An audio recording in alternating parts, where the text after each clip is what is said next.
Et salut les investisseurs, c'est Pierre et j'espère que vous allez bien. Ça ne vous a sûrement pas échappé, la crypto-monnaie Solana a clairement pris son envol ces derniers jours pour atteindre un niveau record de presque 200 $. Alors pourquoi une flambée aussi grosse en si peu de temps? Qu'est-ce qu'apporte réellement Solana au marché des crypto-monnaies? Peut-elle à l'avenir dépasser Ethereum? Et pour finir, je vous dirai si oui ou non, pour moi en tout cas, c'est toujours le moment d'investir dans Solana. Solana est une blockchain créée par Anatoly Yakovenko et très vite rejoint quelques temps après par son ancien collègue de boulot, Greg Fitzgerald. Les premiers projets ont débuté en 2017, le livre blanc a été publié en février 2018 et ses premiers jetons ont vu le jour fin 2020. Elle prend en charge plusieurs solutions défis, dont le développement d'applications décentralisées et des contrats intelligents. Elle utilise un algorithme hybride qui combine une preuve d'histoire avec une preuve de participation, ce qui permet au réseau d'effectuer jusqu'à 50 000 transactions par seconde, quand Ethereum, lui, n'en valide à peine 45. J'en ai sûrement perdu quelques-uns dès le début de la vidéo avec des mots un peu compliqués, pourtant c'est pas le but de la chaîne, je vais essayer de simplifier un peu tout ça. Pour faire plus simple, Solana valide des transactions beaucoup plus rapidement, avec des frais bien plus bas, et l'évolution même de cette blockchain fait une ascension fulgurante par rapport à d'autres blockchains qui ont été créées bien avant elle. Cela l'a rapidement propulsé de la 22e place sur le classement CoinMarketCap à la 7e place à l'heure à laquelle je vous parle, affichant une capitalisation à près de 53 milliards de dollars. C'est un peu beaucoup là. D'ailleurs, en parlant de market cap, son offre maximale, c'est-à-dire le nombre total de jetons qui seront disponibles sur le marché, est de 500 millions de tokens. Pour l'instant, on en est un petit peu plus de la moitié déployé, soit 272 millions et quelques. Mais comment expliquer cette hausse fulgurante de ces derniers jours? Un mot, 3 lettres, NFT. Si vous ne savez pas ce que sont que les NFT, je vous laisse aller voir la vidéo qui est juste ici. Je vous rassure, pour les flemmards, elle dure moins de 1 minute. Durant le mois d'août, la Degenerate Ape Academy, l'académie des singes dégénérés, a sorti une collection d'art numérique avec des singes sur la plateforme Solanart. 8 minutes.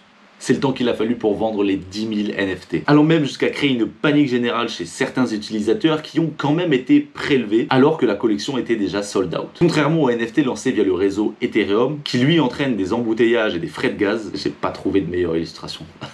La blockchain Solana prouve encore une fois sa capacité à fluidifier de nombreuses transactions à la seconde sans pour autant faire augmenter les frais. Le problème a depuis été résolu et les utilisateurs biaisés ont pu récupérer leurs fonds. Je vous ai demandé sur TikTok si vous pensiez que le Solana, dans un avenir proche, pourrait plus ou moins dépasser l'Ethereum. Et j'ai reçu de nombreuses réponses avec des avis parfois un petit peu divergents, mais dans l'ensemble, vous avez à peu près tous la même vision. Et qui est peut-être la bonne. Comme on l'a vu dans cette vidéo, Solana exploite des compétences hybrides qui valident des transactions beaucoup plus nombreuses, avec des frais toujours aussi bas. Mais ce qu'il ne faut pas oublier en revanche, c'est que le passage à l'Ether 2.0, quand la mise en place sera définitivement terminée, la blockchain Ethereum devrait elle aussi valider beaucoup plus de transactions et réduire considérablement ses frais. Il n'est pas exclu que l'Ether continue son ascension fulgurante, tout en surveillant quand même Solana derrière lui qui, à mon avis, ne sera pas très loin. Maintenant, la question à 1 million de dollars. Faut-il investir dans Solana aujourd'hui, oui ou non? Je le rappelle à nouveau, ce ne sont toujours pas des conseils en investissement, je vous transmets seulement